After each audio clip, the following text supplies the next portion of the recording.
네, 부산의 현안들 좀 날카롭고 꼼꼼하게 짚어보는 시간입니다. 오문범의 좀 부산 YMCA 오문범 사무총장님 모셨습니다. 안녕하세요. 안녕하십니까. 네, 안녕하십니까. 부장님 너무 오랜만에 뵙습니다. 진짜요. 2달 만입니다. 너무 반갑고 좋은데 얼굴이 더 좋아지신 것 같아서. 아, 네. 감사합니다. 자, 오늘 오셨지만 또 저희가 또 신랄하게 또 살펴봐야겠죠. 오늘 첫 소식은요. 정부 예산안과 관련된 내용을 짚어보려고 합니다. 정부가 내년 예산안 728조 원 역대 최대 규모의 예산안을 발표했는데요. 지금 뭐 여야 간의 공방이 오가고 있습니다만 연말까지 심사가 이뤄질 텐데 이번 예산안 어떻게 볼 수 있을까요?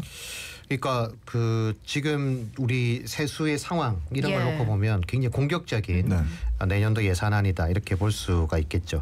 정부는 이번 예산안을 이제 발표를 하면서 이렇게 발표를 했습니다. 적극적인 재정 운영을 하겠다. 예. 선도 경제를 이끌겠다. 그리고 포용 복지를 표방하겠다. 이런 예산의 목표를 가지고 이제 이번 예산안을 만들었다 이렇게 밝히고 있는데요. 네. 총 지출 규모는 올해 대비로 23조 8천억 원이 증액된 규모입니다. 그리고 이제 예산이 확대되다 보니까 국가 채무가 늘게 되겠죠. 그래서 올해 본 예산 기준으로 보면 국가 채무가 지금 1273조 원 정도 되는데 2026년도에는 1415조 원, 142조 원이 이제 늘어나서 네. GDP 규모로 보니까 48.1%에서 51%, 그러니까 역대 처음으로 아마 50%를 넘는 이제 그 국가 채무 규모를 가지게 되는데 핵심은 이전 정부들하고는 좀 다른 개념으로 재정 운영의 운영법을 보이고 있다라고 하는 게 이제 특징일 수 있겠는데요. 네.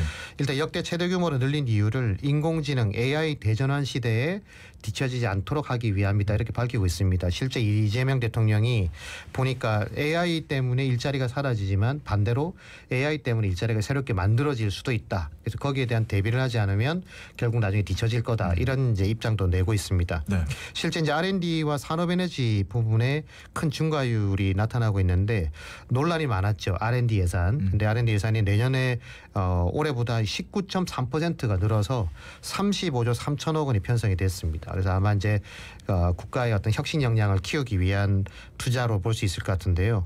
어쨌든 국민 실생활과 관련돼 있는 복지 관련해서 아까 포용복지 말씀드렸는데 그런 거 관련해서도 확실히 이전과는 다른 재정 구성을 보이고 있는데요.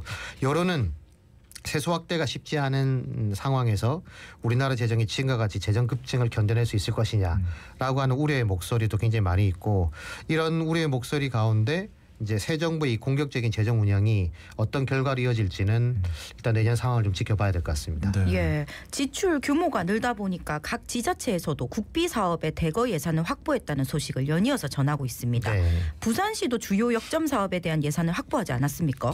이게 좀 아이러니한 부분인데요. 예. 그러니까 국비 의존도가 높은 우리나라 지자체 입장에서는 일단 국가 예산을 얼마를 확보하느냐에 따라서 내년도 지자체의 살림살이뿐만 아니라 이제 미래에 대한 그 투자 확보도 되는 거거든요. 예. 그러다 보니까 굉장히 이제 지금 뭐 인터넷 찾아보시면 각 지자체마다 몇 조 확보했다 계속 이런 뉴스들이 쏟아지고 있습니다. 네. 근데 일각에서는 새 정부의 내년 예산안이 과도하다 또 이렇게 얘기를 하고 있잖아요. 그러니까 국가 재정 운영을 본 입장에서는 과도하다라고 보는 거고 지자체 입장에서는 주요 사업들에 대한 예산을 확보하고 있으니까 사업 추진이 가능해지니까 굉장히 유리하다 이제 이렇게 보고 있는 건데 어쨌든 지자체들은 일단 뭐 적극적인 홍보들을 하고 있습니다. 부산시도 주요 역점 사업 관련 예산이 정부에 이제 대거 포함이 되다 보니까 환영의 입장과 함께 국회 통과 때까지 관리도 하고 또 추가적인 좀 빠진 부분도 있거든요. AI 관련돼 있는 부분들. 그래서 이런 부분들을 추가 확보할 수 있도록 최선을 다하겠다 이런 입장도 내놓고 있습니다. 가장 주목받는 예산안 중에 하나가 올해 정상 추진되지 못했죠. 이제 불용 처리가 됐던 가덕도 신공항 관련 예산을 다시 확보한 부분인데 내년에 6,890억 원을 확보를 했습니다. 그래서 이제 조기 착공할 수 있는 이 부분에 대한 기대가 높아지고 있고요. 또 도시철도 사상 하단선 또 하단 녹산선 사업에도 각각 300억 원과 370억 원의 예산을 반영을 받았습니다. 이 외에도 낙동강에 지금 뭐 대저대교라든지 각종 이제 횡단을 하는 그 건설 사업들이 있는데 이 사업들도 다 사업비 반영이 좀 됐고요. 또 글로벌 창업 허브, 또 해양항만 관련 사업, 또 지역 주도형 AI 사업 70억 원을 포함해서 금융, 창업, 미래 신산업에 대한 예산들을 좀 확보를 하게 된 뭐 성과들이 있습니다. 네. 자, 이번 예산안 중에서 가장 주목을 끌었던 부분 이제 부산에서는 가덕도 신공항 관련 예산인데요. 네. 올해 현대건설 컨소시엄에 입찰 무산과 함께 사업비가 반납되면서 이거 좌초되는 거 아니냐 이런 우려가 있었는데 일단 고비는 넘은 걸로 봐야 할까요? 아무래도 이제 일단 한숨 돌렸다 이렇게 표현할 수 있겠죠. 예. 공사가 지연된다는 건 공기가 늦어진다는 의미고 네. 또 그렇게 되면 정상 착공이 되지 않으면 사실은 이 사업이 법이 있다 하더라도 언제 어떻게 될지 모른다라고는 우려가 있는데 네. 특히 이제 사업비가 반납됐잖아요. 어쨌든 정상 착공이 안 되면서. 네. 근데 바로 새 예산에 다시 거의 맞먹는 규모의 예산이 반영됐다라고 하는 것은 가덕도 신공항 건설이 정상 추진될 가능성이 높아졌다. 이렇게 분석할 수 있을 것 같습니다. 예. 물론 이제 공사를 하기 위해서는 업체가 참여해야 된다는 대전제가 붙게 되는데 네. 일단 정부가 이 사업을 정말 할 것이냐 라고 하는 것도 중요한 관건 포인트잖아요. 근데 그런 부분에서 이제 그게 의사가 명확하게 이제 예산으로 확인된 부분이 있다 보니 일단 대우건설을 중심으로 한 새로운 건설시험 구성 얘기도 들리고 있지 않습니까? 네. 그러다 보니까 아무래도 이제 좀 긍정적인 요소는 분명히 있다. 근데 핵심적으로 좀 우리가 봐야 될 부분이 이제 공기 문제거든요. 예. 그러니까 당시에 현대건설 건설시험도 이걸 한 2년 정도를 늘려서 87개월이 훨씬 넘어선 거기 한 110개월 이 정도 됐지 않습니까? 예. 그러다 보니까 이게 이제 업계와 차이가 있단 말이죠. 그래서 어제도 비공개 토론회를 가덕도 신공항 건설공단하고 부산시가 비공개로 토론회를 가졌는데 전문가들의 입장이 이제 어떻게 나왔을지는 좀 확인을 해봐야 될 부분이 있습니다만 어쨌든 지금 업계는 여전히 난공사다 보니까 공기가 지연될 가능성이 높다라고 보는 거고 네. 부산시는 일단 정상 추진해야 된다. 그래서 공기가 무한정 늦어지는 건 당연히 우리가 우려를 해야 될 부분입니다만 예. 안전한 공항을 위한 최적의 공기를 어떻게 볼 것이냐라고 하는 부분들은 또 우리도 좀 더 지켜봐야 될 부분이지 않을까 이렇게 생각이 됩니다. 네, 총장님 말씀 너무 다 이해가 되는데 저는 이 기사를 보면서 하나 좀 의문점이 들었던 네. 게 이게 예산이 9,600억 이렇게 잡혀 있다가 이번에 6,800억 이런 네네네. 식으로 사실 3,000억 준 거면 되게 크게 준 거잖아요. 네네네. 그래도 괜찮은 건 맞는 거예요? 그렇죠. 이게 이제 어쨌든 시기도 봐야 되는 거고 네. 이제 업체를 선정하는 과정 또 선정하고 난 다음에 실제 들어가는 비용 이런 것들 다 고려한 비용이다 보니까 네. 실제 올해 한 1조 원 가까웠지 않습니까? 그렇죠. 근데 이제 거기서 이제 한 6천억 가까이가 깎였는데 네. 거기서 이제 다시 한 7천억 가까운 돈이 이제 확보됐다라고 하는 것은 일단은 그래도 이제 건설 투자 착공에 필요한 예산들은 어느 정도 확보된 부분들이니까 네. 사실 규모를 갖고 얘기하기에는 조금 다른 부분이 있겠죠. 예, 네. 예. 예. 참 이 전체적으로 경기가 나빠지면서 어려움이 큰데에 정부의 확장 재정 기조가 여러 면에서 긍정적인 시그널이 될 수 있을 것으로 보이는데 이 부분도 짚어주실까요? 그러니까 확장 재정 말씀 계속 드리지만 예. 세수가 지금 계속 뻥끗나고 있었잖아요. 네. 그리고 올해도 아마 뭐 부족분이 나올 것 같은데 적자가 될 것 같은데 이런 상황에서 이제 부채가 늘어난다. 했을 때 이런 리스크가 분명히 존재하고 있는 건 분명합니다만 이재명 정부가 내년 예산 기조를 확장 기조로 가져가면서 일단 부산을 비롯한 각 지자체들이 주요 사업들이 멈추지 않고 갈 수 있다라고 하는 것은 일단 뭐 부산시 입장만 놓고 보더라도 굉장히 긍정적인 시그널은 분명히 있는 거거든요. 또 민생 지원금 예를 잠깐 들어보면 1차 혹시 사용하셨어요? 예, 다 썼습니다. 그래서 2차 지급도 곧 있을 예정이잖아요. 예. 그러니까 근데 이게 저도 써보니까 그렇더라고요. 이게 뭐 큰 돈일 수도 있고 아닐 수도 있는데 사실은 안 그러면 쓰지 않을 돈이잖아요. 근데 지역에 어쨌든 뿌려 써야 되는 거니까 굉장히 그 상인분들이 좋아하는 표정들도 보게 되고 그 효과들이 어쨌든 이게 돈이 투입되면서 활용되는 포인트가 보이니까 그런 얘기에서 보게 되면 분명히 소비가 촉진되는 효과는 있단 말이죠. 그래서 아마 정부가 어려운 재정 여건에서도 이 확장 기조를 펴는 이유 중에 하나가 일종의 마중물 효과를 기대하는 것 아닌가라고 볼 수 있습니다. 정부에 이제 공적 자금을 투자하는 건데 사실 이제 우리가 기대해야 되는 거는 이 공적 자금뿐만 아니라 각 기업들 역시 이 마중물의 예산을 가지고 얼마만큼 공격적인 투자를 할 것이냐라고 하는 이제 생산성을 높일 것이냐라고 하는 게 중요한 부분인데요.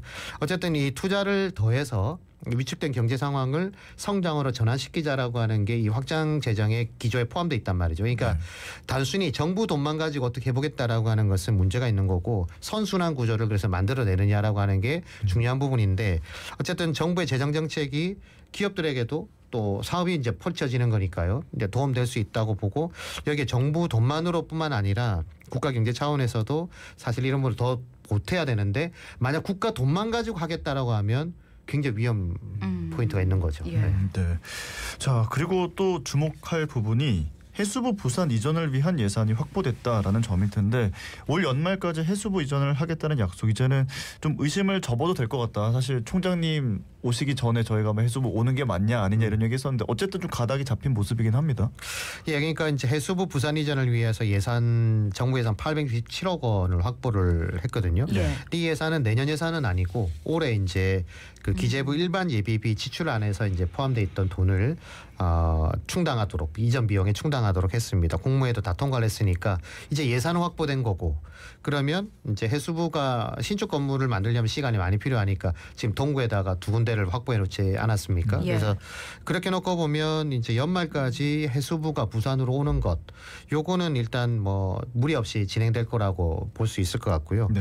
여기에 이제 부산시도 글로벌 해양수도 부산 추진위원회를 발족을 했습니다. 그래서 이제 여기에 대한 해수부 이전과 이제 이후에 추진될 여러 정책 사업들에 대한 부분들을 부산시 차원에서 어떻게 대응할 것이냐라고 하는 것을 일단 검토하게 될 거고요. 그리고 해수부 직원들도 지금 적극적으로 어쨌든 동참을 하고 있는 분위기이고 저도 알아보니까 뭐 직원들이 전혀 반대하고 있는 입장은 아니라고 그러더라고요. 어쨌든 기능을 어떻게 강화할 거냐 이런 부분에 대한 관심들이 높다고 하는데 일단 근거지를 옮기는 거니까 근거지를 옮기는 거니까 여기를 탈 없이 잘 진행을 하고 한다면 해수부의 연내 부산 이전은 별탈 없이 진행될 수 있지 않을까 이렇게 볼 수 있겠습니다. 예. 그런데 해수부가 부산으로 이전하는 것도 중요하지만 정말 중요한 거는 충분한 정책 기능을 가지고 이전하는 거 아니겠습니까? 처음 이 얘기가 나왔을 때부터 계속 나오고 있는 이야기인데 좀 이건 좀 지켜봐야 될 부분이 있을 것 같습니다. 그래서 이제 해수부의 기능 강화 또 관련 공공기관들의 추가 이전 그리고 HMM과 같은 해운 기업의 부산 이전 그리고 동남투자공사와 같은 기업들을 새롭게 만들어내는 작업 이거는 굉장히 좀 치열한 다툼 또 논란도 있는데 우리도 치열한 마음으로 이걸 유치하는 작업들을 같이 해야 된다. 전재수 해수부 장관이 누구보다도 해수부 이전의 의미가 뭔지를 지금 설파하고 있고 또 얘기를 하고 있지 않습니까? 그리고 그 의미를 어떻다는 걸 잘 알고 있다라고 하는 것이 일단은 좀 의미가 있다고 봐지는 부분이고요. 실제 이제 한 부처의 기능을 강화해서 어떻게 하려고 그러면 이게 정부 기관들 간에 정부 부처들 간에 굉장히 힘겨루기가 심합니다. 그리고 해수부가 사실 정부 부처 중에는 거의 꼴찌 수준의 파워를 가지고 있잖아요. 그러니까 다른 부처들이 내려려고 하지 않겠죠. 뭐 문화부도 그렇고 문화관광부도 그렇고 뭐 국토부도 그렇고 그래서 이제 법과 제도적 보완이 반드시 필요한데 그러려면 다른 부처의 양보도 좀 필요하고 또 협력과 지원도 필수적이단 말이죠. 근데 당장 해수부 부산 이전에 관련 법을 만드는 일만 놓고 보더라도 민주당과 국민의힘 법안이 달랐거든요. 그러니까 민주당은 사실 이제 그 필수적인 요소만 담은 부분이 있고 이제 그 국민의힘 같은 경우에는 기능적인 부분들을 좀 담은 부분들이 있었는데 어쨌든 또 해수부 산하 공공기관들이 있다 하더라도 이 기관들을 해수부가 옮겨가니까 그냥 옮겨 이런다고 옮겨지는 게 아니잖아요. 거기도 직원들의 생활 근거지 이전 문제도 있고 여러 가지 문제들이 있다 보니까 그래서 쉽게 해결되는 문제가 아니고 그런 점에서 지금 해수부가 기관 이전 문제를 비롯해서 회사법원, HMM 이전, 동남투자공사 설립 이런 현안들에 대해서 집중적으로 지금 검토를 하고 있다 그럽니다. 그래서 어떻게 할 것인지 어떤 걸 먼저 옮기고 어떤 걸 또 후순위로 할 것인지 이런 부분들을 하고 있다고 하니까 일단은 저희도 여기에 대한 시간을 가지고 좀 같이 대응을 해야 되고 힘을 실을 부분들은 적극적으로 힘을 실어야 됩니다. 제일 중요한 건 부산 시민들을 의심하면 안 됩니다. 지금 해수부 이전이 부산의 발전에 얼마나 도움이 될 거냐 아닐 거냐 사실 아무도 예측 못해요. 못하지만 이것도 안 되면 더 절망적인 상황이 벌어질 수 있으니까 지금은 어떤 걸 떠나서 힘을 실어가지고 기능을 최대한 확보하고 공공기관 이전도 같이 추가를 해서 실익을 최대한 극대화시키는 여기에 지금 힘을 쏟아야 될 타이밍이라고 볼 수 있겠죠. 네, 아마 지금 방송 들으시면서도 공감을 많이 하실 것 같다는 생각이 들거든요. 그리고 아까 총장님께서 법안 얘기 잠시 하셨는데 이제 법안 처리를 국회 어떤 상임위에서 해야 되느냐 이걸 놓고서도 말들이 많았었거든요. 이제 결국에는 국토위가 아니라 농해수위에 회부하기로 결정이 됐다고요? 예, 해수부 이전 특별법이 필요한 가장 큰 이유는 일단 해수부 직원들이나 관련 산하기관 직원들이 부산으로 이주하면 예전에 1차 공공기관 이전했을 때도 뭐 특공을 한다든지 여러 가지 이제 혜택을 좀 주지 않았습니까? 그래서 지자체 차원에서도 지원을 이제 해야 되는데 그러려면 상위법이 없으면 조례 가지고는 힘들거든요. 이제 법 위반이 된다 이렇게 되면 어려우니까 일단 그 특별법이 좀 필요합니다. 민주당이 우선 해수부 이전에 필요한 내용을 지원하는 특별법 제안을 먼저 했고요. 부산 출신인 국민의힘 곽규택 의원이 해수부 이전에 따른 해양산업 경쟁력 강화를 위한 법안을 추가로 방안도 제출을 했습니다. 근데 이게 이제 국토위에서 다룰 것이냐 아니면 농해산수산위원회에서 할 것이냐 이걸 갖고 논란이 굉장히 많았단 말이죠. 근데 만약에 국토위에서 다루게 되면 이거는 그냥 기간 이전권으로 다뤄질 가능성이 높습니다. 국토부 자체가 그렇게 이제 일처리를 하고 있는 상황이다 보니까요. 근데 농해수위로 오게 되면 해수부 이전에 따른 기능은 물론이고 해양산업과 같은 종합적인 대책들을 법안에 담을 수 있는 유리한 입장에 가게 되거든요. 그래서 그런 부분에서 이제 농해수위에서 다뤄야 된다라고 하는 거를 지역 차원에서 계속 이렇게 얘기가 있었는데 그래서 이제 쉽게 말하면 국토위는 물리적 기간 이전에 초점을 맞춘 거고 농해수위는 기능 중심의 법안을 다룬다는 점에서 굉장한 차이점을 보이고 있는데요. 이거 갖고 논란이 굉장히 많았죠. 근데 일단은 농해수위에서 다루기로 일단 뭐 합의를 했다라고 하는 내용들이 지금 기사로 나오고 있고 곽규택 의원도 이런 입장을 밝혔으니까요. 일단 그렇게 본다면 이제 법안 핵심은 법안의 어떤 내용들을 다룰 것이냐. 여기에 이제 가장 중요한 포인트가 뭐 있다 이렇게 좀 볼 수가 있을 것 같습니다. 예. 자, 앞으로도 이 문제는 좀 계속 관심을 가져봐야 될 것 같고요. 다음 이슈는 유료 터널 관련 내용 가지고 왔습니다. 올 1월부터 무료화가 된 백양 터널의 무료화 이전과 그 이후에 교통량의 변화가 없다라는 내용을 저희가 자갈치 일보에서 전해드렸었는데 이 부분 좀 짚어볼까요? 그러니까 이게 백양터널 문제는요. 이게 향후 그 민자 유료도로의 정책에 굉장히 중요한 포인트가 되는 그런 정책이거든요. 네. 그러니까 부산시가 7년 뒤에 그 지금 백양터널 옆에다가 신백양터널을 건설하겠다라고 하는 계획을 발표한 바가 있습니다. 네. 그래서 기존에 이제 백양터널과 함께 다시 이제 지금 백양터널이 올해 1월달부터 무료화돼 있는데 그거를 합해가지고 유료화하겠다 이런 계획을 이제 내놓게 된 거거든요. 근데 이 계획이 실행되려면 사실 이제 백양터널이 무료화하고 나니까 교통량이 너무 늘어가지고 네. 정체가 너무 심해졌다. 이게 이제 증명돼야 되는 부분들이 있잖아요. 그래서 새로운 터널이 필요하다. 이렇게 얘기가 돼야 되는데 그래서 시가 이제 예측했던 통행량이 있습니다. 백양터널 무료하고 나면 아마 40% 이상 증가할 거다. 그러니까 10대에서 14대 정도가 운행하게 될 거다. 이렇게 예측을 폭증할 거라 예측을 했었는데 부산시가 이제 분석을 해봤어요. 이제 몇 개월 동안 이제 쭉 분석을 해보니까 무료화 이전에 비해서 약 10% 정도 늘어난 겁니다. 그러니까 10대 중에 한 대 정도 는 건데 네. 이 정도면 사실 예측을 크게 벗어난 거지 않습니까? 그러니까 사실 저도 오늘 백양터널을 이용해서 왔고요. 네네. 백양터널 자주 이용하고 있는데 저도 이용해보다 보니까 이게 진짜 안 는 거예요. 그러니까 큰 차이 지금 없는. 큰 차이가 없고 어떨 때는 예전보다 덜 밀린다는 느낌도 솔직히 좀 받습니다. 예. 이게 뭐 어차피 출근 시간대는 출퇴근 시간대 많이 밀리는데 네. 그 출근 시간에 사실 굉장히 많이 밀렸거든요. 도심 쪽에. 근데 그게 생각보다 밀리질 않는 거예요. 근데 수정터널은 여전히 뭐 많이 밀리긴 합니다만 그러다 보니까 이제 그렇게 느끼지 못, 저만 그렇게 느끼지 못할 거예요. 사실 이용하는 분들은 대부분 다 느낄 것 같거든요. 그래서 일단 시가 이게 통행량이 늘 거라고 예측했던 게 저는 과학적인 데이터를 근거한 것 같지는 않아요. 그러니까 예를 들면 그럼 이제 시에 관계된 분들은 저를 보고 무슨 소리야 이렇게 얘기하겠지만 근데 실제 동서고가로 황령터널이 무료화됐을 때 그 이후에 엄청난 체증을 겪지 않았습니까? 그치. 기억해 보시면. 예. 그런데 이걸 감안해서 아마 그렇게 예측하지 않았을까라고 생각되는데요. 일단 백양터널은 다른 양상을 보이고 있다. 이전에 예. 그런 동서고가로나 뭐 황령터널과는 전혀 다른 형태를 보이고 있다라고 하는 건 현재까지는 좀 분명해 보입니다. 그러니까 현재 상황을 짚어보면 그렇다. 이런 네네네 말씀이신 거죠? 그렇습니다. 예, 현재 상황이 이렇다면 부산시가 통행량이 늘 것을 대비해가지고 신백양터널을 만들고 기존 무료화된 백양터널도 다시 유료화하는 정책이 의미가 있는가 하는 이런 생각도 들거든요. 당연히 그런 생각을 할 수밖에 없겠죠. 통행량이 40% 정도 늘 거야. 그래서 신백양터널을 만들어서 다시 유료화하고 이제 그 교통량을 조절해야 돼라고 하는 그런 근거인데 이게 이제 계속 유료도로로 이용할 때는 사실 이용하는 분들이 잘 몰라요. 잘 모르는데 일단 무료화되고 난 다음에 다시 이걸 유료화하는 건 대단히 어려운 일입니다. 굉장히 쉬운 일이 아닙니다. 네. 특히 이제 현재 백양터널로 통행량을 감당할 수 있는 수준이다라고 한다면 굳이 민자로 유료도로를 다시 만들어 갖고 이걸 여기에다가 이제 그 시민들에게 부담을 이제 증가시키는 것이 이제 전가하는 것이 맞느냐라고 하는 것이 되는데 그러면 이제 의미가 없게 되는 거죠.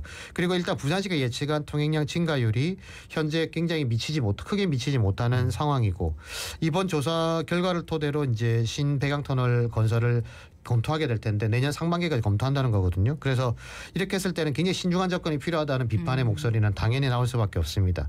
그리고 가뜩이나 유료도로가 많잖아요. 많고 예. 지금 이번에 국비 확보된 거에도 보면 대저 대교 뭐 이런 다 유료 도로입니다. 그게 민자 도로니까요.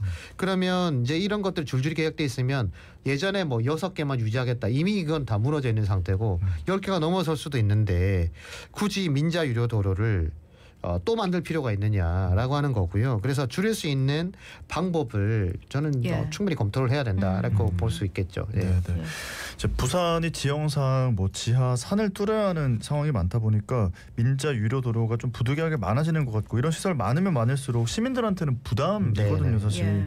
그래서 이게 좀 정말로 정밀하게 정확하게 예측을 해서 계획할 필요가 있지 않을까 하는 생각이 들긴 하거든요. 그러니까 사실 인구는 줄고 있고 네. 그리고 경제 인구도 줄어들고 있는데 유료도로를 계속 만드는 게 능사일까? 이제 여기에 대한 의문은 저만 가지고 있지는 않을 거예요. 아마 여기 방송 들으신 청취자분들도 다 가지고 있을 것 같은데요. 그리고 민자 유료도로에 같은 경우에 사실 이 통행량 분석 때문에 항상 논란이 많습니다. 그러니까 이걸 BC를 맞추려고 그러면요. 어쨌든 통행량을 늘려야 되거든요. 근데 실제로 해보면 운영해보면 그렇게 안 된단 말이에요. 예. 그래서 이 건설 비용 처리 방식에서도 문제가 많고 통행량 예측에서도 문제가 많다고 한다면 여기에 대해서는 근본적으로 검토를 다시 해봐야 된다라고 하는 거고 결국 도로 건설을 위한 통행량 과다 측정이 항상 문제가 되는 건데 네. 신배경 터널도 통행량이 늘 거다라고 하는 예측에서 지금 준비되고 있는 거잖아요. 근데 실제로는 그 정도는 아니고 배경 터널 지금 현재 상황으로도 충분히 감수할 수 있다. 이거 수용할 수 있다라고 한다면 거기에 대한 검토는 당연히 재검토돼야 될 부분들이 있는 겁니다. 그리고 향후에 이제 계획 중이거나 아니면 새로 건설하려고 하는 계획이 있다고 한다면요. 이걸 반드시 분석해봐야 되는 게 검토해야 되는 게 도시계획입니다. 앞으로 도시를 어떻게 만들 것이냐 실제 인구가 거기에 늘 것이냐 아니면 산업단지가 유치화될 것이냐라고 하는 도시계획 거기다가 통행량 그리고 대중교통 투입 계획도 같이 검토를 해봐야 되겠죠. 예. 대중교통을 어떻게 얼마만큼 투입할 거냐를 보면 그게 이제 대중교통이나 교통을 이용하는 분들의 분석이 나올 거 아닙니까? 그리고 지금 컨테이너 차량들이 제일 문제인데 이 컨테이너도 어떻게 재분산될 것이냐 부두 계획도 이것도 같이 검토를 해봐야 되는 거거든요. 그래서 이걸 연계해서 검토해서 도로 계획을 만들어야 된다라고 하는 말씀 드리고 싶고 실제 하나 유료도로를 무료화할 때 배강터널도 마찬가지였지만 차라리 부담 비율을 좀 낮춰가지고 대중교통 기금이라든지 또 혼잡 통행료 개념을 전환하는 걸 사실 처음부터 검토했어야 돼요. 그러니까 저는 개인적으로 배경터널을 무료화할 때 200원, 300원을 받자는 주장을 했었거든요. 네. 예. 해서 이거를 기금으로 만들어서 대중교통 기금으로 전환을 하자. 그러면 지금 부산시가 부담하고 있는 부담 비용들이 좀 줄 수 있으니까